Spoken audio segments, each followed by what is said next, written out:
नमस्कार दोस्तों, फिर एक बार मैं गिरजेश कुमार तिवारी आप सब लोग के सामने बहुत ही इम्पोर्टेंट टॉपिक लेके आ रहे हैं। क्योंकि हमने पहले ही कहा है कि आपको इंजीनियरिंग मैकेनिक्स का पूरा जो भी सिलेबस है हम आपको सॉल्व कराएंगे। तो उसका थ्योरी के साथ साथ न्यूमेरिकल भी हम लेकर आएंगे। कुछ थ्योरी होंगी, कुछ न्यूमेरिकल होंगे, क्योंकि अगर हम डायरेक्ट न्यूमेरिकल कराते हैं तो भी आपको काफ़ी समस्याएं होगी। तो पूरा इंजीनियरिंग मैकेनिक्स यूपी ऑर्बिनल के एग्जाम के पहले हम कंप्लीट कराएंगे, ठीक है। और सारे सब्जेक्ट्स के हम क्वेश्चंस लेके आएंगे। तो क्वेश्चंस आप सब लोग कर रहे होंगे। कुछ टॉपिक जो सिलेक्टेड हैं उसको भी हम कराएंगे जो ज़्यादातर एग्जाम्स में पूछे ही जाते हैं।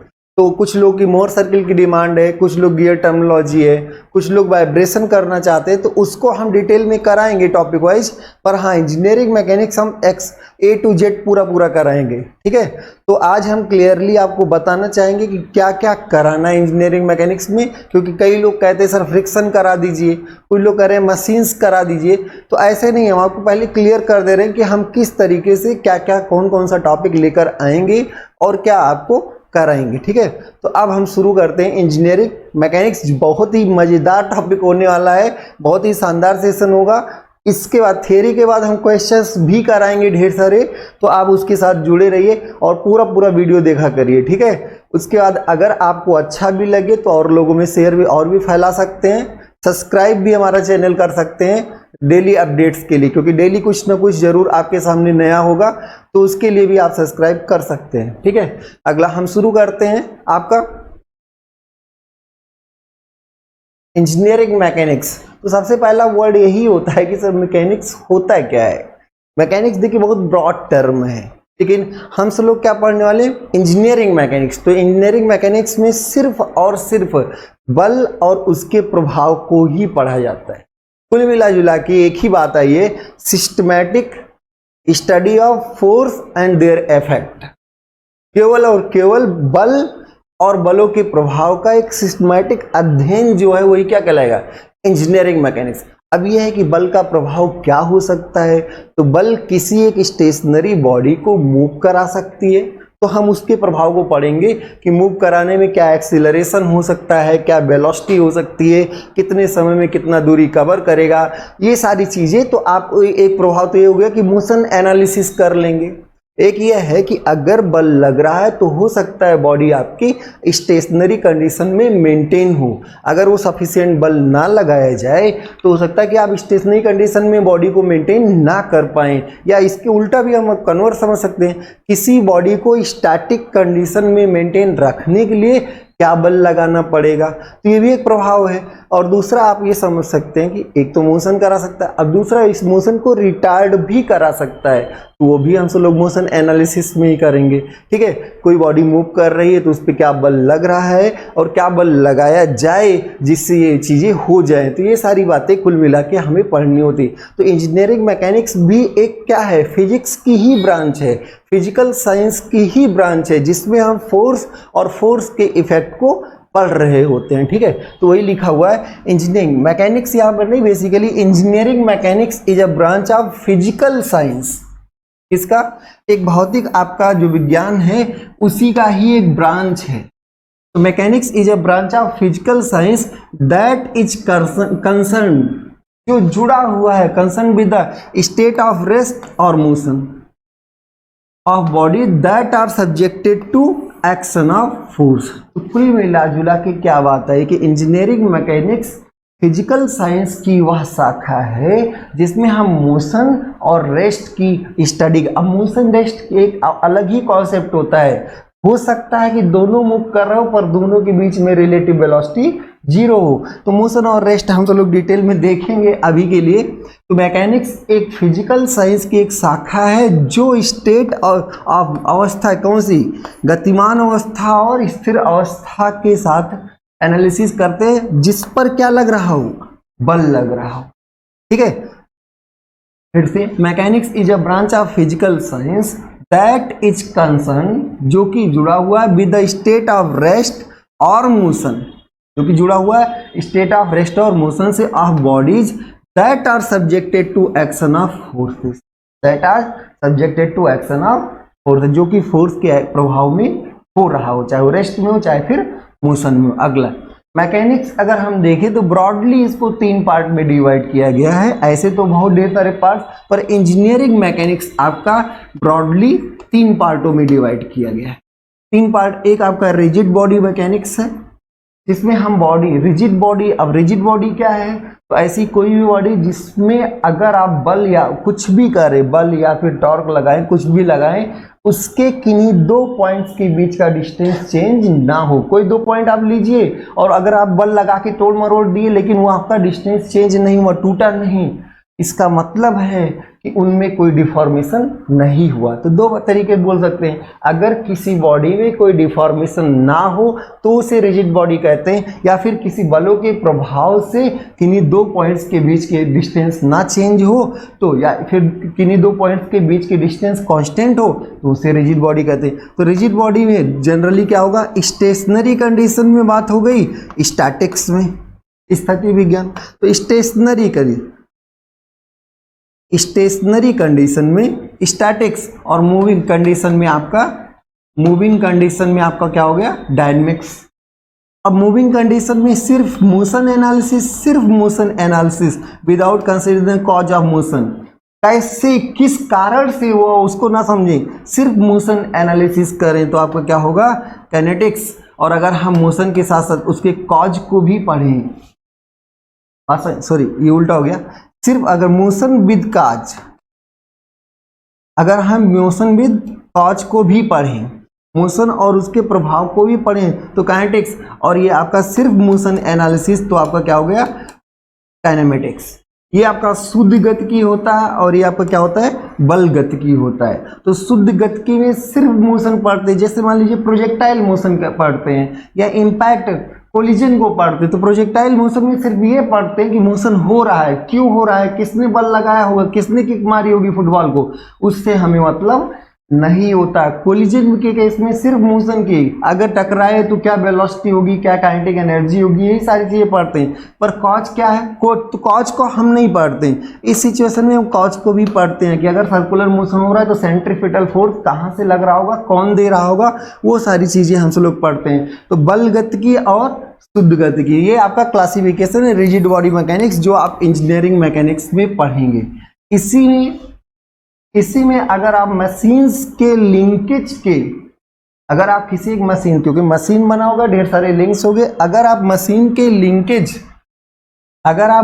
लिंकेज के बीच का रिलेटिव मोशन एनालिसिस करते हैं तो आपका थ्योरी ऑफ मशीन हो जाता है। वही आपका कहाँ चला जाता है, थ्योरी ऑफ मशीन्स। अगर आप डिफॉर्मेबल बॉडी एनालिसिस करते हैं, रिजिड बॉडी हो गया, बहुत जल्दी में होगा, थोड़ा ध्यान दीजिएगा।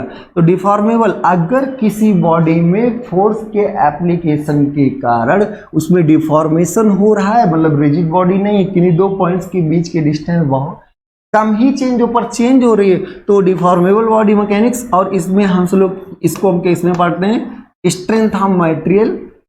स्ट्रेंथ ऑफ मटेरियल, या कहीं कहीं लिखा है मैकेनिक्स ऑफ सॉलिड, सब एक ही है, स्ट्रेंथ ऑफ मटेरियल और मैकेनिक्स ऑफ सॉलिड, ये आपका होता है। ठीक है, इसी में अगर हम साइज की एनालिसिस करने लगते हैं कि किसी गिवन लोड के लिए क्या साइज होना चाहिए, क्या शेप होना चाहिए, तो वो सारी बातें फिर आपकी आ जाती है मशीन डिजाइन में। ठीक है, और अगर हम पदार्थ के फ्लूइड अवस्था को पढ़ते हैं तो वो किस में आता है, फ्लूइड मैकेनिक्स।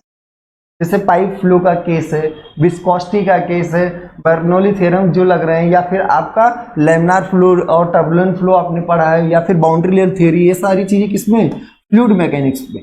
फ्लूइड जो बह सकता है तो उस सिचुएशन में फ्लोइंग बॉडीज के लिए क्या होगा, फ्लूइड मैकेनिक्स। डिफॉर्मेबल बॉडी के लिए strength of material, rigid body के लिए इंजीनियरिंग मैकेनिक्स में स्टैटिक्स और डायनेमिक्स, जिनमें काइनेटिक्स और काइनेमेटिक्स। ठीक है, अब शुरू होता है बॉडी क्या है।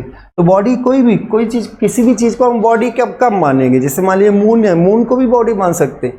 तो कोई भी ऐसा एलिमेंट, कोई भी ऐसा पदार्थ जिसका एक क्या हो, एक शेप हो, एक उसका फिक्स शेप हो। अब जैसे पानी बह रहा है तो पानी का फिक्स शेप नहीं है, लेकिन अगर कोई एक ऐसा पदार्थ है जिसका शेप फिक्स हो और टोटल मास एक पॉइंट पर कंसंट्रेटेड माना जा सके, उसी को क्या कहते हैं, सेंटर ऑफ मास कहेंगे उसका।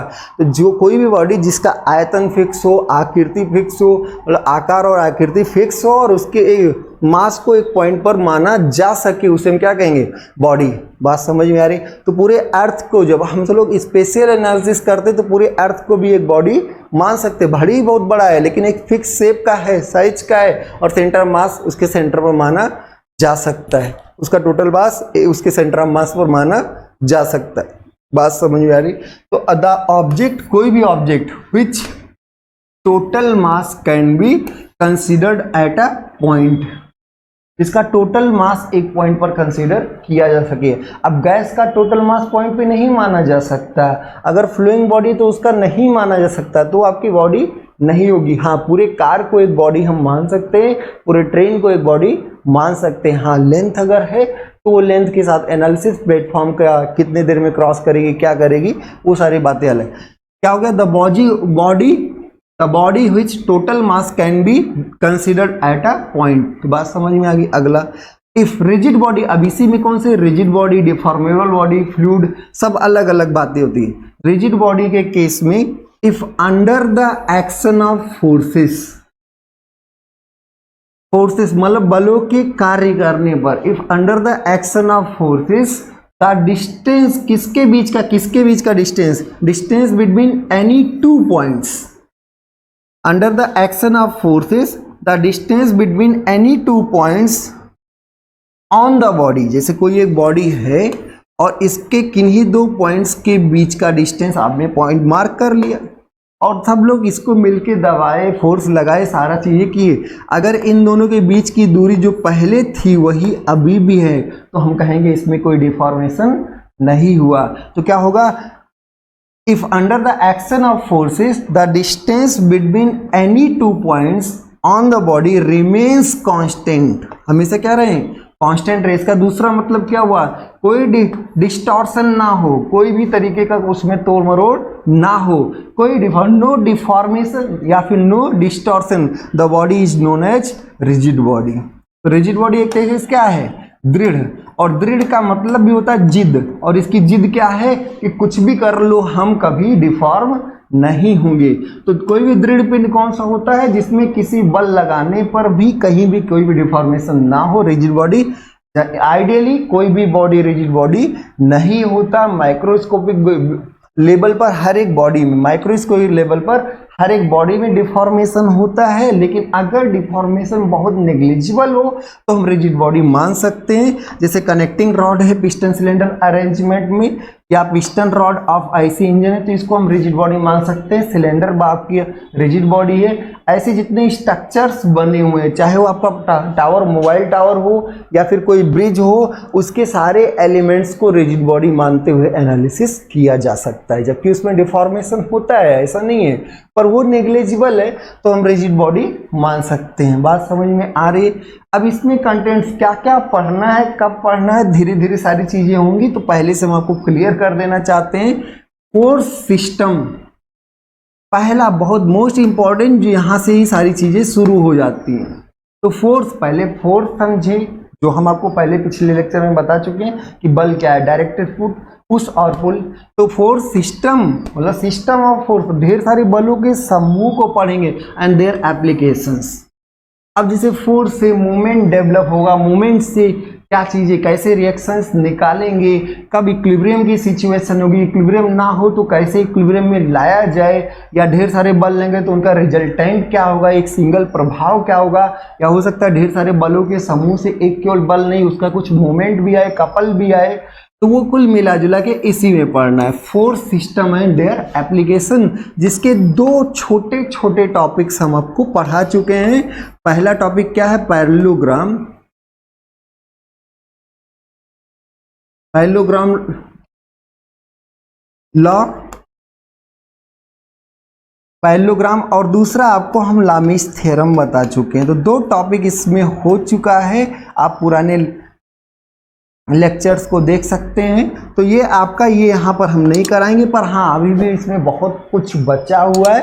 तो फोर्स सिस्टम और उसके एप्लीकेशंस को देखेंगे पहला, और दूसरा आपका centroid and movement of inertia, जो कि थोड़े कुछ स्टैंडर्ड फॉर्म के रटे रटाए होते हैं, रटना होता है। और मूवमेंट ऑफ इनर्शिया में दो आपके थ्योरम्स हैं जिसको हम सब लोग पढ़ेंगे, परपेंडिकुलर एक्सिस थ्योरम और पैरेलल एक्सिस थ्योरम, बहुत क्लियरिटी के साथ पढ़ेंगे। कैसे कब अप्लाई करेंगे, क्या बातें होनी चाहिए, कहाँ से कहाँ तक की डिस्टेंस, क्या कैसे, तो ये मोमेंट ऑफ इनर्शिया में हम लोग ध्यान से पढ़ेंगे। इसके बाद आएगा बीम्स एंड ट्रेसेस। तो बीम की यहाँ सिर्फ आपको एसएफडी बीएमडी नहीं कराएंगे, बीम और बीम के रिएक्शंस निकालने, किस तरह की लोडिंग हो तो कैसे रिएक्शन निकाला जाए, इसमें सेंट्रॉइड का बहुत इंपॉर्टेंट रोल होगा।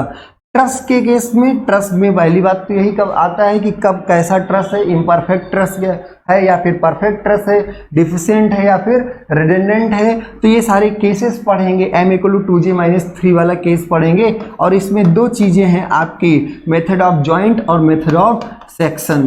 तो मेथड ऑफ जॉइंट और मेथड ऑफ सेक्शन हम दोनों पढ़ेंगे, सब लोग डिटेल में पढ़ेंगे, इन सब से कोई घबराने की जरूरत नहीं है, ठीक है। तो मेथड ऑफ सेक्शंस। अगला फ्रिक्शन, बहुत ही इंपॉर्टेंट टॉपिक है, हर एक सब्जेक्ट में इसका कहीं ना कहीं रोल है। पानी बह रहा है तो भी कुछ ना कुछ फ्रिक्शन लग रहा है, फ्लूइड फ्रिक्शन लग रहा है, पाइप की दीवारों के बीच में फ्रिक्शन है, तो वो चीज फ्रिक्शन कुल मिला जुला के हर जगह है। आप चल रहे हैं तो फ्रिक्शन है, रोलर चल रहा है तो फ्रिक्शन है, खूंटी गाड़ रहे हैं तो फ्रिक्शन है, किसी बॉडी को उठा रहे हैं तो फ्रिक्शन है। तो कुल मिला जुला के फ्रिक्शन बहुत इंपॉर्टेंट टॉपिक है, हर जगह फ्रिक्शन है। और फिर हम फ्रिक्शन के हर एक केसेस को पढ़ेंगे, हर एक पहलुओं को समझने की कोशिश करेंगे। फ्रिक्शन बहुत ही ज़्यादा डिटेल में होगा क्योंकि बहुत इंपॉर्टेंट है। और नेक्स्ट हम डायनेमिक्स को पढ़ेंगे, मोशन एनालिसिस को पढ़ेंगे। ये सारी चीज़ें स्टैटिक कंडीशंस की बात थी, ये सारे आपके क्या थे, स्टैटिक कंडीशन की बात थी। अब इसके आगे हम लोग मूविंग कंडीशन की बात करेंगे। फ्रिक्शन तक स्टैटिक, ज़्यादातर मूविंग कंडीशन, काइनेटिक फ्रिक्शन लगेगा। तो उसके बाद हम लोग डायनेमिक्स में आएंगे, डायनेमिक्स को स्टार्ट करेंगे जिसमें मोशन एनालिसिस बहुत डिटेल में होगा, स्टार्टिंग से एक्सेलरेशन, डिस्प्लेसमेंट, वेलोसिटी, सारी चीजें शुरू से होके कितना बल लगे तो क्या होगा, क्या लीनियर मोमेंटम होगा, क्या काइनेटिक एनर्जी होगी, क्या एनर्जी में लॉस होगा, कोलिजन के बारे में, प्रोजेक्टाइल के बारे में, पूरा मोशन एनालिसिस यहाँ से होगा, खूब डिटेल में होगा।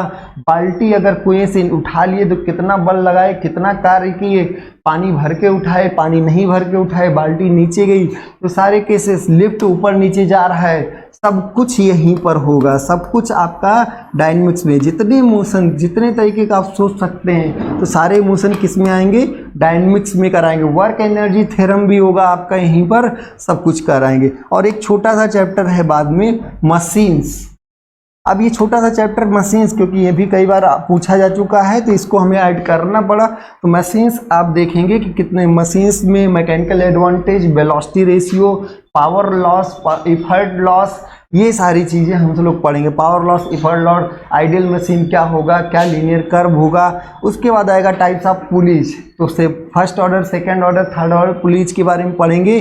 तो पुलिस सिस्टम के बारे में पढ़ेंगे, ढेर सारे पुलिस का कनेक्शंस पढ़ेंगे। और उसके बाद आपके आ जाएंगे घुड़ी, घुड़ी के बारे में पढ़ेंगे, मतलब जो आपका कैप्स्टन होता है, कैप्स्टन के बारे में भी पढ़ेंगे। उसमें वेलोसिटी रेशियो क्या होगा उसको भी डिटेल में करेंगे, ठीक है। तो अब हम शुरू करते हैं, फर्स्ट चैप्टर से ही शुरू करेंगे। सारा चीज़ सीक्वेंस में होगा, कहीं किसी को जल्दबाजी करने की जरूरत नहीं, सर फ्रिक्शन पहले पढ़ा दीजिए, ये कर दे, सब कुछ पढ़ा देंगे, एग्जाम के पहले पढ़ा देंगे। तो फ्रिक्शन अभी थोड़ा लेट में होगा, अभी कुछ दिनों बाद ही जा पाएंगे वहाँ तक। अभी हम फोर्थ सिस्टम पढ़ते हैं जिसमें 2 टॉपिक्स हम पहले से कर चुके हैं, इसके न्यूमेरिकल भी सॉल्व कर चुके हैं। आप डिस्कशन बॉक्स में जाके या सर्च कर सकते हैं हमारे चैनल पर। अगर आप देखें तो एक इंजीनियरिंग मैकेनिक्स के नाम से प्लेलिस्ट बना हुआ, उसमें सारे टर्म्स इंजीनियरिंग मैकेनिक्स के ही डाले गए हैं। जितने भी लेक्चर इंजीनियरिंग मैकेनिक्स के होंगे उसमें डाले जाएंगे। तो आप इंजीनियरिंग मैकेनिक्स पर जाएंगे और अपने पुराने लेक्चर्स को देखते रहेंगे। इन सब में जो भी समझ में नहीं आएगा आप फिर से देखेंगे, सब कुछ समझ में आ जाएगा। तो अब हम शुरुआत करते हैं। थोड़ी चीज़ें यहाँ पर क्या है, ऑनलाइन में थोड़ी सी चीज़ें बहुत जल्दी हो जाती हैं, ऑफलाइन में और इतनी जल्दी नहीं हो पाता, पर यह है कि आपको सारी चीज़ें पूरी मिलेंगी, ठीक है। तो अब शुरू करते हैं। कंटेंट्स क्लियर है कि कैसे क्या पढ़ना है, क्या क्या पढ़ना है। Force system and their application, first chapter है। फोर्स सिस्टम, बलों का क्या है, एक समूह है। कैसे बल लग रहे हैं, कितने बल लग रहे हैं, किस केस में रिजल्टेंट कैसे निकाला जाए, और किस केस में इक्विलिब्रियम की क्या कंडीशन होनी चाहिए। तो सबसे पहले हम बल और बलों के समूह के बारे में जाने तो हम सब लोग फोर्स और फोर्स सिस्टम के बारे में पढ़ेंगे और उसके बाद रिजल्टेंट, ये बहुत बड़ा जाएगा, ये इसमें बहुत चीज़ें हैं, रिजल्टेंट निकालना, इक्विलिब्रियम निकालना, इक्विलिब्रियम की कंडीशंस होना, उसके बाद उसी से रिलेटेड खूब ढेर सारे क्वेश्चंस होते रहेंगे, सारे सब्जेक्ट से मतलब सारे बुक से आपको उठा के क्वेश्चन कराएंगे एंड देयर एप्लीकेशंस। तो सिस्टम अगर इक्वल है, मान लीजिए कि जैसे फोर्स सिस्टम में आगे दो इक्वल अपोजिट पर पैरेलल फोर्सेस है, कोलिनियर नहीं पैरेलल फोर्स है, तो उनका इफेक्ट क्या होगा, वहीं से आपका आ जाएगा कपल। कपल कब, जब टोटी घुमाएंगे तो कपल लगाएंगे, और जब लिम्का की बोतल खोलेंगे, जब आप टोटी घुमाएंगे ऐसे तो क्या लगाएंगे, कपल लगाएंगे ऐसे, और जब आप कभी समझ पा रहे हैं ना यार, ढक्कन है तो लिम्के की बोतल से लीवर लगा के ऐसे घुमाते हैं तो एक मूवमेंट लगाएंगे, पास है। तो ये सारी चीजें आपको समझनी है, एप्लीकेशन समझने हैं, बहुत डिटेल में आपको कराएंगे। आगे बढ़ते हैं। फर्स्ट, फोर्स क्या है, पूरी बात हो चुकी है। फोर्स एक ऐसा बाह्य कारक है जो किसी वस्तु की अवस्था परिवर्तन करने की कोशिश करता है या तो कर देता है, सिंपल सा बात है। फोर्स एक ऐसा एक्सटर्नल एजेंट है जो किसी भी बॉडी का, अब अवस्था मूविंग है तो रोकने की कोशिश करेगा, अगर रुका है तो चलाने की कोशिश करेगा, या चला देगा, या तो कर देगा या तो करने की कोशिश करेगा। एक्चुअल में अगर आप देखेंगे तो एक डायरेक्शनल पुश या पुल ही होगा, डायरेक्शनल पुश या फिर पुल होगा। तो फोर्स की क्या, in general force is considered as push और पुल, पुश और pull exerted by one body on another. तो एक बॉडी द्वारा दूसरे बॉडी पर लगाया गया पुश या पुल, मतलब खिंचाव या दबाव वाला ही जो किस खिंचाव या दबाव ही क्या है, बल है। अगला न्यूटन्स 3, अब इसमें आपको क्या है, 3 न्यूटन भाई ने 3 लॉ ऑफ मोशन दिए, बहुत डिटेल में इसमें नहीं कराएंगे क्योंकि ये अपने आप में ही 3-4 घंटे का लेक्चर है, पर हम सब लोग कुछ चीजें सीख पाएंगे। तो न्यूटन्स ने मोशन एनालिसिस को किया और न्यूटन ने ये पाया कि कुछ फिजिकल, कुछ चीज़ें एक्सपेरिमेंटल ही प्रूव की जा सकती, इनका कोई अगर मैथमेटिकल डेरिवेशन देखे तो ऐसा कुछ नहीं है। तो इन्होंने पूरे फिजिकल लॉ को देखा कि अगर कोई एक बॉडी है वो चल रही है तो चलते ही रहना चाहती है, अगर कोई बॉडी है और वो चल रही है तो चलते रहना चाहती है जब तक कि उस पर कोई एक बाह्य बल, कोई एक बाह्य कारक ना लगे। कुल मिला जुला के हर कोई बॉडी अपने अवस्था परिवर्तन का विरोध करती, इतनी सी बात उन्होंने बताया। ठीक है, अब अवस्था क्या हो सकती है, गतिमान हो सकती है या स्थिर अवस्था हो सकती है। अगर हम स्थिर अवस्था में हैं तो हम उसका विरोध करें कि आप भी हमारा चेंज मत करिए, हम जहाँ वहीं पड़े रहने दीजिए, कोई सूता है तो सूते रहने दीजिए। हाँ, बस ये है कि जब तक कि उस पर पानी न डाल दिया जाए।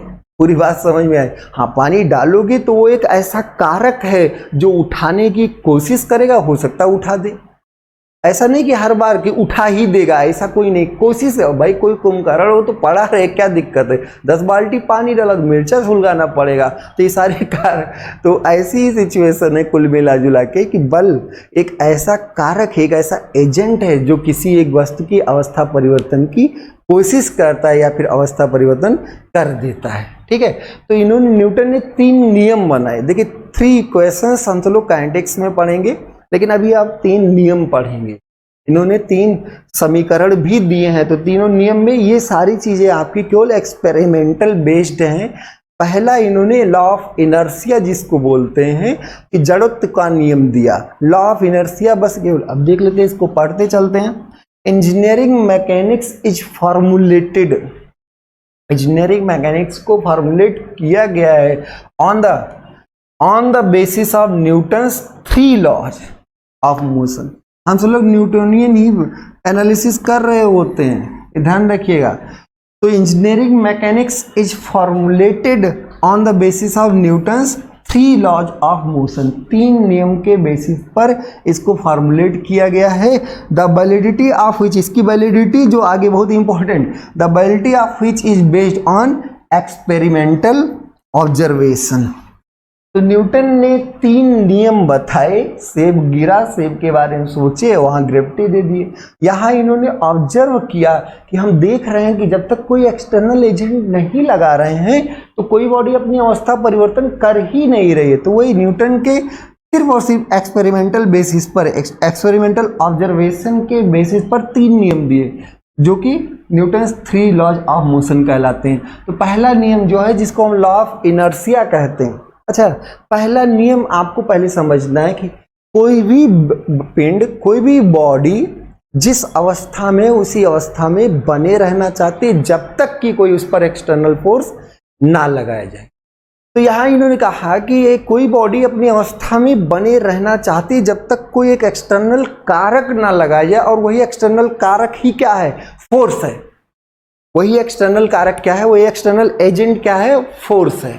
तो कुल मिला जुला के फर्स्ट लॉ से हमें बल की परिभाषा मिलती है कि ये कारक है, ये एक ऐसा कारक है जो अवस्था परिवर्तन की कोशिश करता है या तो कर देता है। तो फर्स्ट लॉ आपका क्या है? A particle originally at rest और मूविंग। अ पार्टिकल, कोई भी पार्टिकल ओरिजिनली एट, जो आपका ओरिजिनल में रेस्ट या फिर मोशन है, a particle originally at rest और moving in a straight line with constant velocity. एक स्ट्रेट लाइन में कांस्टेंट वेलोसिटी से पार्टिकल रेस्ट में या मूव कर रहा है, tend to remain in this state, tend to remain, बने रहना चाहता है, उसकी अपनी इच्छा, टेंडेंसी है, tend to remain in this state provided, क्या प्रोवाइडेड हो? Provided the particle is not subjected to an unbalance.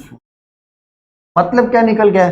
कोई भी पार्टिकल अपनी मोशन या स्थिर की अवस्था में बने रहने की प्रवृत्ति रखता है जबकि क्या हो कि कोई एक एक्सटर्नल, कोई भी अनबैलेंस फोर्स ना लग रहा हो। अगर अनबैलेंस फोर्स लगा तो इसकी अवस्था या तो परिवर्तन होगी या परिवर्तन करने की कोशिश करेगा। इसका दूसरे, अगर कोई बाह्य बल ना लगाया जाए तो बस तू अपनी अवस्था में बने रहने की कोशिश करती, कोई भी अपनी अवस्था को परिवर्तन नहीं करना चाहता। ऐसे जैसे मान लीजिए बस में आप जा रहे हैं, बस में सीट में बैठे हैं, मतलब बस और आप दोनों लोग जा रहे हैं, अचानक ब्रेक लगा दिया गया। तो ब्रेक लगा दिया तो ब्रेक से बस को रोकने का एजेंट आया, बस रिटार्ड हुई, लेकिन आपको किसी ने नहीं रोका, तो आप उसमें आगे की तरफ ही बढ़ जाएंगे, झुक जाएंगे। समझ में आया? ऐसे अगर आप बैठे हैं और वो एक्सीलरेट करा दे, वेलोसिटी बढ़ा दे, तो उसको कोई, किसी ने कोई काज दिया, उसको तो बल लगा और उसने वो कि बढ़ना चाहे, वो तो एक्सीलरेट होना चाहे, लेकिन आपको तो कोई नहीं, तो आप क्या करेंगे? आप पीछे का, क्योंकि आपका तो मन है अभी बैठे रहे, हम नहीं वेलोसिटी बढ़ाना चाहते। तो ये जब तक कोई बाह्य बल ना लगाए जाए आप उसी अवस्था में बने रहने की कोशिश करते हैं। इससे एक बस ये, तो अगर कोई पूछे कि बल की परिभाषा किस नियम से है, तो पहले नियम से। डेफिनेशन केवल पहले नियम से कि कैसे आपको परिभाषित करना है। लेकिन अगर आपसे नेक्स्ट पूछा जाए, जैसे अगला, नोट एवरी पार्टिकल रेजिस्ट, हर कोई कण resist to any change of state. हर कोई बॉडी किसी भी स्टेट चेंज का, अब ये स्टेट में दो, रेस्ट में है या फिर मोशन में। रेस्ट में तो रेस्ट में बना रहना चाहेगा, मोशन में तो मोशन में। सेकेंड लॉ आप पढ़ते हैं, क्लियर हो गया होगा फर्स्ट लॉ, बात समझ में आई? तो definition of force comes from first law of Newton's first law of motion. बात समझ में आ रही? अगला सेकेंड लॉ, न्यूटन ने ऑब्जर्वेशन से सेकेंड लॉ कि अगर बल लगाते हैं और कोई बॉडी मूव करने के लिए स्वतंत्र है, तो अगर बल लगाते हैं तो अगर वो मूव करने, अब यही रेजिस्टेंस होता है तो आपका मूव ना होता, उस सिचुएशन में डिफॉर्मेशन होता, वो आपका स्ट्रेंथ ऑफ मटेरियल में जाता। लेकिन अगर ये मोशन के लिए स्वतंत्र है तो जब बल लगाते हैं तो जो लगाया गया बाह्य बल जो है वो उस बॉडी के rate of change of linear momentum के बराबर होता है। अब ये लीनियर मोमेंटम क्या है? मास और वेलोसिटी, लीनियर वेलोसिटी का, मास और लीनियर वेलोसिटी का गुणनफल, मास और लीनियर वेलोसिटी का गुणनफल आपका क्या कहलाता है? लीनियर मोमेंटम कहलाता है। यूनिट के बारे में पूछा जाए तो आप सब लोग समझ सकते हैं, केजी और मीटर पर सेकेंड। तो लीनियर मोमेंटम की यूनिट क्या होगी? किलोग्राम मीटर पर सेकेंड। ठीक है, तो कोई भी, इन्होंने ऑब्जर्व किया कि अगर कोई बॉडी स्वतंत्र है मूव करने के लिए तो उस पर लगाया गया बाह्य बल उसके लीनियर मोमेंटम के चेंज के रेट ऑफ चेंज के इक्वल होता है। एक्चुअल में प्रोपोर्शनल पर प्रोपोर्शनलिटी कांस्टेंट 1 होता है तो हम इक्वली बोल दे रहे हैं। तो rate of change of linear momentum, देखिए जब आपका टाइम के साथ कभी बोला है तो समय बोलने की जरूरत नहीं थी, रेट ही बोल देते। तो rate of change of mass नहीं, वेलोसिटी नहीं, rate of change of m into B, दोनों का गुणनफल, तो इसे क्या बोलेंगे, linear momentum. Rate of change of linear momentum is equal to applied external force. अब अगर यही मास कांस्टेंट हो तो उस सिचुएशन में हम लिख सकते हैं m dB अपॉन dt, तो इसका रिजल्ट निकल के आएगा F इक्वल टू ma, क्योंकि dB अपॉन dt क्या है, एक्सीलरेशन है। कुल मिला के F इक्वल टू ma। बात समझ में आई। तो the unbalance force acting on the particle, the unbalance force acting on the particle, जो अनबैलेंस, जो भी जितने एक्सटर्नल अनबैलेंस फोर्स होंगे acting on the particle is proportional to the time rate of change, time rate of change of linear momentum. तो जो unbalance force होगा वो क्या होगा, प्रोपोर्शनल, और यहाँ प्रोपोर्शनलिटी कांस्टेंट 1 होता है, time rate of change, time rate of change to the linear momentum. पूरी बात समझ में आ गई। तो F इक्वल टू ma भी लिख सकते हैं या F equal to d m dB upon dt भी लिख सकते हैं। पास में थर्ड लॉ, थर्ड लॉ उन्होंने क्या कहा, थर्ड लॉ आपको एक्शन और रिएक्शन का लॉ कहलाता है, ठीक है, law of action and reaction. तो इसको हम देखते हैं। एवरी एक्शन हैज, किसी के गाल पर मारोगे तो उसके गाल पर आपका एक्शन होगा, लेकिन गाल द्वारा हाथ पर क्या होगा, रिएक्शन होगा। जब भी अगर इस बोर्ड पर हम मुक्का मारें तो हमारे इस बोर्ड पर, हमारे हाथ द्वारा इस बोर्ड पर एक्शन होगा, लेकिन उसका उल्टा हमारे हाथ पर क्या होगा, रिएक्शन होगा। अब ये अलग बात है कि कमजोर को हर कोई सताता है, तो गाल पे मारोगे तो हाथ द्वारा गाल पर एक्शन ऐसे दबाया, लेकिन इसके गाल द्वारा हाथ पर भी आपका रिएक्शन लगा। अब ध्यान रखिए एक्शन रिएक्शन बराबर होते हैं, यही आपका थर्ड लॉ है। तो इस पे दोनों पे बल बराबर लगे, इस पर चोट लग गई, तो कैसे, क्योंकि ये आपका सॉफ्ट है। तो हार्डनेस यहाँ से एक टर्म आती है जो आप लोग आगे पढ़ेंगे, आइडेंटेशन और स्क्रैचिंग के बारे में। जो ज्यादा मजबूत होगा, जिसका सरफेस, अंदर की बात नहीं, जिसका सरफेस ज्यादा हार्ड होगा वो दूसरे को स्क्रैच कर देगा। बात समझ में आ रही। तो ये every action has equal, equal बराबर होता है अपोजिट एंड कोलिनियर रिएक्शन। जैसे ये कंचा है, इस कंचे से टकराया तो इस कंचे से जब भी टकराएगा तो ये इस पर बल लगाएगा और उसका जस्ट उल्टा इस पर बल लगेगा। तो every action has equal, opposite and collinear reaction. तो ऐसे हम केसेस आपको कराए होंगे, ये वाले केसेस। बात समझ में आ रही। तो इस सिचुएशन में ये धरती माता खींच रही, ये इसको अगर हम इस प्लेन के बारे में देखें तो इस पर ऐसे दबाव था, और अगर हम इस पर बॉल के बारे में, इस वाले सरफेस के बारे में देखें तो यहाँ पर ऐसे दबाव था। तो जो आपका, जो इस इंक्लाइन प्लेन पर फोर्स था उसका जस्ट अपोजिट इस पर भी फोर्स लग रहा था। इक्वल अपोजिट, अलग अलग दिखा रहा है लेकिन ये दोनों एक ही लाइन में, इक्वल अपोजिट और कोलिनियर रिएक्शंस लग रहे हो। तो हर एक एक्शन का इक्वल अपोजिट और कोलिनियर रिएक्शंस होता है, ध्यान रखिएगा। बशर्ते एक इंपॉर्टेंट बात, कुछ लोग क्या होता है एक्शन रिएक्शन तो बराबर, तो बैलेंस हो जाना चाहिए, नहीं नहीं, एक्शन रिएक्शन दोनों अलग अलग बॉडीज पर लगते। एक्शन अगर एक बॉडी पर होगा तो रिएक्शन दूसरी बॉडी पर होगा। बात समझ में आ रही है। तो एक्शन रिएक्शन एक दूसरे के इक्वल होते हैं, अपोजिट होते हैं और कोलिनियर होते हैं, तो बात सब पूरी क्लियर है, लेकिन दोनों अलग अलग बॉडीज पर लग रहे हैं। हमारा एक्शन अगर उस पर है तो उसका रिएक्शन हम पर है, ध्यान रखिए। तो every action has equal opposite and collinear reaction. हर एक एक्शन का equal opposite and collinear reaction होता है। एक्शन एंड रिएक्शन फोर्सेस, क्रियाकारी और प्रतिक्रियाकारी दोनों बल, forces act at the point of contact to each other. कहां लगेंगे, यही पॉइंट ऑफ कांटेक्ट पर लगेंगे, इस पर नीचे की ओर और इस पर ऊपर की ओर। तो पॉइंट ऑफ कांटेक्ट पर ही लगेंगे। हमेशा ध्यान रखिए कॉन्टैक्टिंग सरफेस के नॉर्मल की तरफ लगते हैं।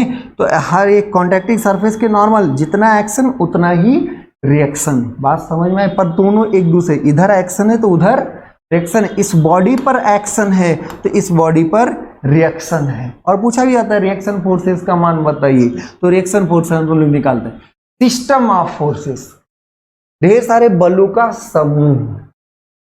किसी एक बॉडी पर सिर्फ वो एक ही बल जरूर नहीं, हो सकता है ढेर सारे बल लग रहे हों, तो ढेर सारे बल। अब यही मान लीजिए ब्रिज है और इसका बीम है, तो यहाँ कार हो सकता है, यहाँ हम सेल्फी लेने के लिए खड़े हो सकते हैं, यहाँ पर आप सेल्फी लीजिएगा, पीछे हम भी आएंगे, और यहाँ पर ये ट्रक है। तो अब देखिए हर कोई कुछ ना कुछ हर कोई बल लगा रहा है, तो ढेर सारे बल लग जा रहे हैं, तो ढेर सारे बल है मतलब बलों का समूह हो गया। तो किसी भी बॉडी पर ढेर सारे बल लग रहे होते हैं, बलों के एक से अधिक बल अगर है तो हम उसको शायद सिस्टम ऑफ फोर्स बोल देंगे। ढेर सारे बलों का लगना, ढेर सारे बलों का समूह ही सिस्टम ऑफ फोर्सेस। तो व्हेन सेवरल फोर्सेस, ढेर सारे forces of different magnitude and direction, different magnitude and direction act upon a body, they constitute a system of forces. तो जब ढेर सारे बल एक बॉडी पर अलग अलग दिशा में अलग अलग परिमाण के साथ लग रहे होते हैं तो क्या बनाते हैं, बलों का समूह बना। अब जैसे ऐसे रस्सी टग ऑफ वार है, यहाँ लड़कियां इधर हैं और इधर क्या हैं, लड़के हैं। जीतने वाले ठीक है, लड़कियां नहीं जीतेंगी, लेकिन हाँ इधर लड़के हैं, इधर बॉयज हैं, इधर गर्ल्स हैं, सब खींच रहे हैं, और दो बढ़ा लो तभी बराबरी होगा, ठीक है। तो हर कोई खींच रहा है, तो ये अलग बल, ये अलग बल, ये अलग बल, ये अलग, ये अलग, ये अलग। तो अब यहाँ से क्या है कि एक रस्सी, अगर रस्सी से पूछो क्या हाल है तो कहेंगे बहुत लोग पीट डाले, तो हर कोई खींच डाले। तो ढेर सारे बल अगर लगे तो क्या बनाएंगे, बलों का समूह बनाएंगे। बात समझ में आ रही। अब सिस्टम ऑफ फोर्सेस में ढेर सारी बातें हैं, बहुत बारीकियों को समझेंगे, सबका हम लोग एग्जाम्पल देखेंगे। जैसे मान लीजिए रेलवे ट्रैक ही है, तो यहाँ पहिया है, यहाँ पहिया है और आगे पहिया है। अगर सीधा ट्रैक है तो क्या ये इसको दाब रहा है, बिल्कुल। क्या ये इसको दाब रहा है, बिल्कुल। क्या इसको, तो पटरी से पूछो क्या हाल है, तो हर जगह पटरी पर आपका वर्टिकली डाउनवर्ड फोर्स लग रहा है। हाँ नीचे पटरी चौड़ी है, यहाँ से भी सपोर्ट लग रहा है भाई, तो सपोर्ट अगर नहीं लगेगा तो इक्विलिब्रियम कैसे होगा, इक्विलिब्रियम अलग बात, पर हम यहाँ पर ध्यान रखें कि ढेर सारे बल लग रहे हैं तो समूह बन गया, ढेर सारे बल लग रहे हैं तो समूह। अब समूह में भी कई बातें होती हैं, बहुत ध्यान से पढ़िएगा, सिस्टम कैसे कैसे होता है, क्या क्या कंडीशन होनी चाहिए, इसको आप अपना नोट भी कर सकते हैं, कोई दिक्कत नहीं है। बस ये फोर्स सिस्टम, पहला वर्ड क्या दिया है, फोर्स सिस्टम, और फोर्स सिस्टम में पहला ही दिया हुआ है कोलिनियर फोर्सेस। पहला ही आपका क्या दिया हुआ है, कोलिनियर, को मतलब कॉमन, एक तरीके उभय, और लीनियर मतलब लाइन। तो अगर एक ही रेखा में हो, एक ही रेखा में हो, बात समझ में आई। तो अब देखिए बल को रिप्रेजेंट करने के लिए पिछले लेक्चर आपको पता होगा कि फोर्स के लिए क्या चाहिए, मैग्नीट्यूड चाहिए, डायरेक्शन चाहिए, पॉइंट ऑफ एप्लीकेशन चाहिए और लाइन ऑफ एक्शन चाहिए, ये हम आपको पहले बता चुके हैं। तो अगर सारे बलों के लाइन ऑफ एक्शन एक लाइन में ही हूं, line of action of all the forces, all कैसे भाई, सिस्टम है, समूह है, ढेर सारे बल हैं, तभी तो ऑल की बात है। तो line of action of all the forces act along the same line, एक ही लाइन, ये बहुत इंपॉर्टेंट बात है। अगर एक लाइन में ही लग रहे हो कोलिनियर फोर्स सिस्टम कहलाएंगे। जैसे आगे यही आया example, forces on a rope in a tug of war, तो जो रस्सा कसी वाला खेल होता है उसमें अगर आप देखें तो ढेर सारे बलों का। ऐसे अगर मान लीजिए कि एक रस्सी है और यहाँ एक बंदर लटक गया, यहाँ एक बंदर लटक गया और यहाँ हम लटक गए, चलो भाई तुम ही लटक जाओ, तुम सबसे नीचे, हम यहाँ, ठीक है, हम यहाँ पर हैं और यहाँ तुम हो। अब यहाँ पर अगर पूछे तो हमारा बेट यहाँ लगेगा, आपका बेट यहाँ लगेगा और इसका बेट यहाँ लगेगा। क्या सारे, सबका बेट एक लाइन में ही है? तो इस सिचुएशन में हर एक बल, ढेर सारे बल हैं, हर एक बलों का लाइन ऑफ एक्शन एक लाइन में ही है, इसलिए क्या हो गया, कोलिनियर फोर्स सिस्टम। ऐसे आप कभी सोम में जब पढ़ेंगे तो ढेर सारे ऐसे बार्स होंगे, यहाँ फोर्सेस लगेगा, यहाँ फोर्सेस लगेगा, तो इस सिचुएशन सारे फोर्सेस क्या होंगे, एक लाइन में होंगे, तो क्या कहलाएगा, कोलिनियर फोर्स सिस्टम। अगला क्या है, coplanar parallel forces. Coplanar parallel forces. अच्छा, कोप्लेनर का मतलब क्या होता है? कोप्लेनर का सिंपल सा मतलब है कि एक ही प्लेन, को मतलब कॉमन और प्लेनर मतलब प्लेन, तो ये क्या होगा? समतलीय समांतर बल, एक ही तल में हूं और समांतर हूं, तो एक ही प्लेन में हूं। प्लेन समझते हैं ना, ये आपका पेपर है, ये एक प्लेन है, ये घुमा के परपेंडिकुलर कर दो तो एक दूसरा प्लेन, तिरछा कर दो तीसरा प्लेन, तो प्लेन आपका एक ही प्लेन में ऐसे बल और इसी के पैरेलल, इसी के पैरेलल, तो ये सारे फोर्सेस क्या कहलाएंगे? कोप्लेनर, समतलीय और इसका समांतर बलों का समूह। ऑल फोर्सेस आर, अगर आपका कोप्लेनर बोला है तो सिंगल प्लेन होगा और पैरेलल बोला है तो parallel. All forces are parallel, सारे बल समांतर हो to each other and lie in a single plane. Important application example देखिए, system of forces acting on a beam subjected to vertical load. अब जैसे ये बीम है, ये आपका बीम है, ऐसे बल लगा, ऐसे बल लगा, तिरछा लग गया, सॉरी पैरेलल की बात है तो यहाँ तिरछा नहीं, यहाँ तिरछा नहीं चलेगा, ये ध्यान रखिएगा। कोप्लेनर के साथ साथ पैरेलल भी है, तो ये ऐसे बल लगा, ऐसे बल लगा, हाँ डिस्ट्रीब्यूटेड भी हो सकता है, ऐसे डिस्ट्रीब्यूटेड, और इसके बाद रिएक्शंस लग गए, यूनिफॉर्मली डिस्ट्रीब्यूटेड भी हो सकता है। तो सारे एक ही प्लेन में लग रहे हैं, सारे बल क्या हैं? एक ही प्लेन में हैं, और सारे बल्स आपके क्या हैं? पैरेलल भी हैं, तो क्या कहलाएंगे? Coplanar parallel. हाँ, पैरेलल आपका लाइक भी हो सकता है और अनलाइक भी हो सकता है। पैरेलल एक ही दिशा में हो तो आपका, अब सारे लोड अगर देखें तो सारे लोड एक ही दिशा में, तो लाइक पैरेलल। सारे रिएक्शन आपके वर्टिकली अपवर्ड है तो वो भी आपके सारे रिएक्शंस लाइक पैरेलल हो। पर अगर ये पूरा सिस्टम देखें तो इसमें लाइक भी हैं और अनलाइक भी, बशर्ते हाँ इतना बोल सकते हैं कि कोप्लेनर और फिर क्या है? Parallel force system. आगे बढ़े, अगला देखते हैं। कोप्लेनर, कोप्लेनर बोलते ही एक ही प्लेन में, लाइक पैरेलल फोर्सेस, एक ही प्लेन में एक ही डायरेक्शन में समांतर बलों का समूह, एक ही प्लेन में एक ही डायरेक्शन में समांतर बल। तो ऑल फोर्सेस आर पैरेलल, सारे बल क्या हों? समांतर हों to each other and lie in a single plane, एक ही प्लेन में लग रहा, are acting in the same direction. अब इसमें तीन बातें हैं, हर एक कोई, एक आपका एक प्लेन के बारे में बात करेगा, ये कहेगा एक ही प्लेन में, और ये क्या कहेगा? एक ही दिशा में, एक ही दिशा में। बात समझ में आ रही है ना? तो कोप्लेनर का मतलब कि एक ही प्लेन में, और लाइक का मतलब एक ही दिशा में, और पैरेलल का मतलब समांतर। तो ये तीन कंडीशन इसमें हैं। क्या है? ऑल फोर्सेस आर पैरेलल, ठीक है, पैरेलल भी होने चाहिए, टू ईच अदर, एक दूसरे से, लाई इन अ सिंगल प्लेन, एक ही प्लेन में लगना चाहिए, and acting in the same direction, one direction, one plane and parallel. बात समझे? अब जैसे इसमें वेट ऑफ स्टेशनरी ट्रेन, कोई एक ट्रेन रुकी हुई है आके, और वो भी कब? स्ट्रैट ट्रैक पे, एकदम सीधी ट्रैक पे अगर ट्रेन रुकी हुई है तो जितने आपके व्हील के रिएक्शंस होंगे, जैसे यहाँ व्हील है, व्हील के जितने भी रिएक्शंस होंगे सब क्या होंगे? Vertically downward. किस पर? इस ट्रैक पर। और जब सीधी है तो एकदम सीधे, तो सारे क्या होंगे? पैरेलल भी होंगे, एक प्लेन में भी होंगे और एक ही डायरेक्शन में भी होंगे। बात समझ में आई? अगला वर्ड, क्योंकि इससे बहुत कंफ्यूजन क्वेश्चन आते हैं। कोप्लेनर, ठीक है भैया, कोप्लेनर मतलब एक ही प्लेन में। कॉन्करेंट फोर्स सिस्टम, इसी पर लामी लगता है, इसी पर क्या लगता है? लामी लगता है, इसी पर आपका लामी थ्योरम लगता है, तो ये ध्यान दीजिएगा,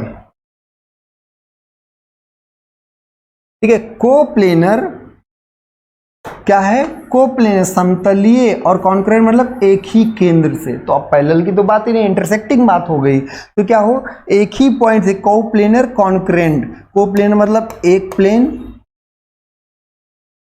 और यहां पे कॉन्करेंट का मतलब एक बिंदु। तो यहां पर आपका देखेंगे क्या लगेगा? लामीस थ्योरम। यहां पे आपका क्या लगेगा? लामीस थ्योरम लगेगा इसी पर, ठीक है। बशर्ते इक्विलिब्रियम भी होना चाहिए लामी थ्योरम के लिए कि कोप्लेनर कॉन्करेंट फोर्स सिस्टम और इक्विलिब्रियम। यहाँ हम इक्विलिब्रियम नहीं, हम केवल फोर्स सिस्टम पढ़ रहे हैं। तो लाइन ऑफ एक्शन ऑफ और क्या होगा, all forces passing through a single point. line of action of all forces passing through a single point and forces lie in the same plane, single point same plane। अब यही क्या है, forces on a rod resting against wall। इसको आप ध्यान से पढ़ेंगे, बहुत ध्यान से, कि forces on a rod acting on resting on a wall। एक दीवार है ऐसे और ऐसे, और एक रॉड ऐसे ऐसे यहाँ लटका, ऐसे लटका। ये दीवार है और ये फर्श है और यहाँ ये आराम कर रहा है। अब अगर हम इस रॉड का देखें तो रॉड पर यहाँ नॉर्मल रिएक्शन, यहाँ पर नॉर्मल रिएक्शन और यहाँ पर mg। अब ये रुका क्यों होगा, क्योंकि यहाँ फ्रिक्शन जरूर होगा। तो यहाँ जब फ्रिक्शन होगा तो इधर की तरफ फ्रिक्शन और यहाँ पर भी इधर की तरफ, अगर ये नीचे आ रहा तो इधर की तरफ फ्रिक्शन।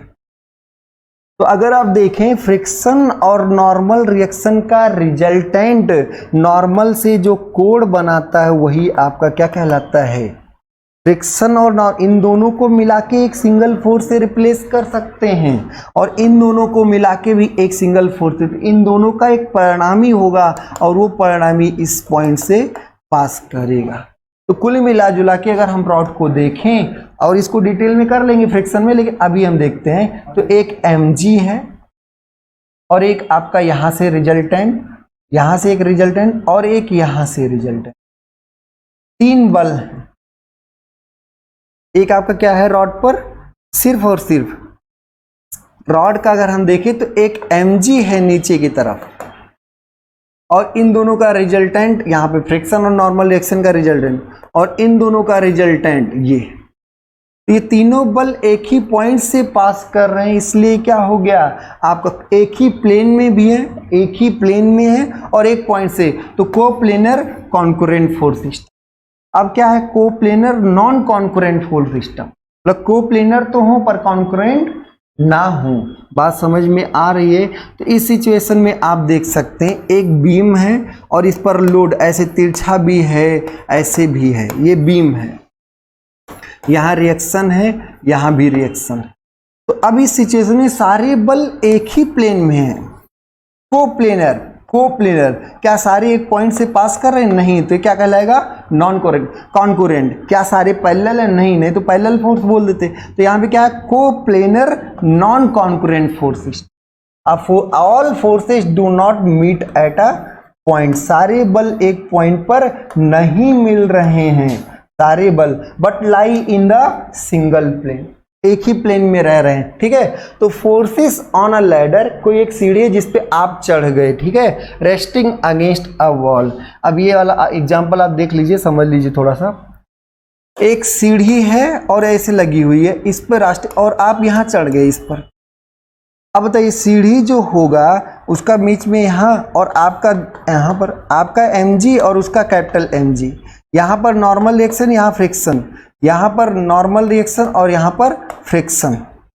इन दोनों का रिजल्टेंट कुछ होगा, इन दोनों का रिजल्टेंट कुछ होगा, लेकिन ये मास अलग है, ये मास अलग है, तो ये दोनों तो पैरेलल है, इन दोनों का रिजल्टेंट कुछ होगा। तो सारे एक प्लेन में तो हैं, कोप्लेनर तो हैं, सारे बल क्या हैं, कोप्लेनर। तो अब देखिए क्या है, नॉर्मल रिएक्शन यहाँ पर, फ्रिक्शन यहाँ पे, नॉर्मल रिएक्शन यहाँ पे, फ्रिक्शन यहाँ पे, उन दोनों का रिजल्टेंट एक होगा। ये स्मॉल mg आपका वेट है, कैपिटल mg लैडर का बीच में यहाँ लगेगा।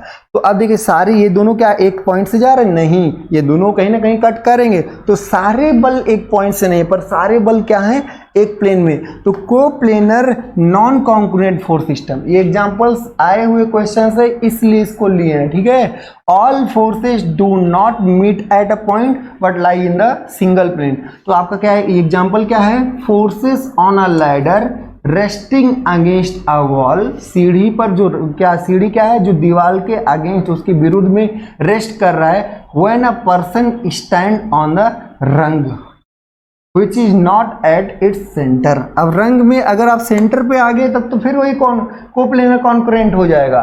तो जब आप सेंटर पर नहीं है तभी आपका coplanar non concurrent force system होगा। तो आप बीच में जाके रंग में है और जो आपका एग्जैक्टली सेंटर पर नहीं है, ठीक है। ऐसे है non coplanar parallel forces. Non coplanar मतलब कोप्लेन एक प्लेन में ना हो, पैरेलल फोर्सेस हो, पैरेलल फोर्सेस। तो all the forces are parallel, समांतर तो हो each other but not lie in the same plane, एक ही प्लेन में ना हो। तो the weight of benches in a classroom, ऐसे एक क्लासरूम है। अब अगर हम पूछें कि इसका वेट ऐसे, इसका वेट ऐसे, उसका वेट ऐसे बगल में, उसका भी वेट ऐसे बगल में, तो हर एक बेंच का जो वेट है, हर एक, अगर हम इस क्लासरूम के फ्लोर पर बात करें तो हर एक बेंच का वेट, ये बगल में तो पैरेलल होंगे पर ये दोनों पैरेलल, ये सब पैरेलल, सारे वेट तो पैरेलल होंगे पर एक ही प्लेन। अगर इन दोनों से एक प्लेन बनाए तो ये अलग हो जाएगा, एक ही प्लेन में नहीं होंगे। तो ध्यान रखिए पैरेलल तो है सबका, अगर 10 लोग आप खड़े हो जाए सबका वेट पैरेलल तो होगा पर एक प्लेन में नहीं होगा। तो non coplanar parallel forces, parallel हो पर एक प्लेन में ना हो। The weight of the bench in a classroom. अगला देखते हैं non coplanar concurrent force system. Non coplanar कौन, अब आप इस समय बड़ा अच्छा कि नॉन कोप्लेनर एक प्लेन में ना हो, कॉन्करेंट मतलब एक पॉइंट से जाएं, कॉन्करेंट मतलब एक पॉइंट से जाएं। तो ऐसे अभी आप क्या हो रहा है, धान बैठवा रहे होंगे तो धान के एक ढेर सारी जूरी होती है ऐसे। अब आप इसमें देखें ऐसे एक पकड़े होंगे, आप होल्ड किए होंगे इकट्ठा, तो जो होल्ड कर रहे हैं तो एक पॉइंट तो है, लेकिन क्या हर कोई बल एक प्लेन में है? नहीं, सब कोई एक प्लेन में नहीं, अलग अलग प्लेन्स में खींच रहे हैं चारों तरफ, शंकु की तरह उठाए होंगे ना, ले गए होंगे घर पे, फैलाए होंगे सब लोग, धान बैठवाइए, यही करते रहे, पढ़ना लिखना नहीं, ठीक है। तो अब यहाँ पर आ गए हम लोग कि एक ही पॉइंट से पास कर रहे हैं पर सारे एक प्लेन में नहीं है, तो क्या होगा, non coplanar concurrent force system. ऐसे ट्राइपॉड को आप देखें, जो कैमरा ऐसे ऐसे लगा के देखते नहीं, ऐसे ट्राइपॉड 3 पैर वाला, तो ट्राइपॉड के यहाँ पर बात करें तो इस पॉइंट पर ट्राइपॉड का ये बल और ये बल, पर ये तीनों कॉन्करेंट तो हैं पर तीनों अलग अलग प्लेन्स में, एक प्लेन में नहीं है। All forces do not lie in the same plane, do not lie in the same plane but their line of action passes through a single point। ये आपका क्या हुआ, a tripod carrying a camera, ऐसे camera दाब रहा है और ये कोई, तो ऐसे आप देखेंगे, ठीक है, अलग अलग प्लेन्स पर एक point. Non coplanar non concurrent force system, इसका क्या मतलब हुआ, इसका क्या मतलब हुआ कि कोप्लेनर भी ना हो, एक प्लेन में भी ना हो और एक पॉइंट से भी होकर ना जाए। ये बहुत जनरलाइज केस हो जाता है कि 3D आप एनिमेशन, तो एक प्लेन से भी ना, एक प्लेन में भी ना हो और एक पॉइंट से भी होकर ना जाए। All forces do not lie in the same plane, all the forces do not lie in the same plane and their line of action do not pass through a single point.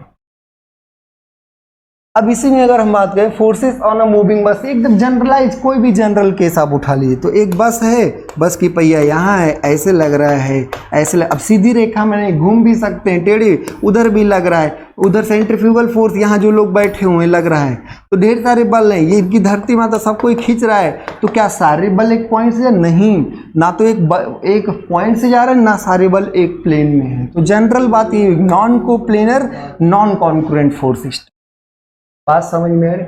अब ध्यान रखिए हर एक बल को एक vector से represent करते हैं, क्योंकि बल एक सदिश राशि है, तो वेक्टर से रिप्रेजेंट करने और वेक्टर का रिप्रेजेंटेशन आना बहुत जरूरी है। आपको वेक्टर का रिप्रेजेंटेशन बहुत डिटेल में आना चाहिए और वेक्टर रिप्रेजेंटेशन के बारे में हम सब लोग नेक्स्ट क्लास से डिस्कस करेंगे। अभी तक के लिए प्लेन सिस्टम को, फोर्स सिस्टम को भी हम सब लोग पढ़ें और आगे न्यूमेरिकल भी होंगे ढेर सारे, और हम ढेर सारे टॉपिक्स के थ्योरी के साथ साथ न्यूमेरिकल करते रहेंगे। मैकेनिक्स का आपको एक आइडिया लग गया होगा किस सीक्वेंस में क्या क्या पढ़ाया जाएगा। आप सब लोग पढ़ाई करते रहें और भी सब्जेक्ट पढ़ते रहें, कुछ क्वेश्चंस हम अदर सब्जेक्ट की भी लाते रहेंगे, उसको आप रिवाइज करते रहें। हमारा चैनल सब्सक्राइब कर लीजिए डेली अपडेट के लिए और खूब पूरा वीडियो देखा करिए, ठीक है। बहुत बहुत धन्यवाद।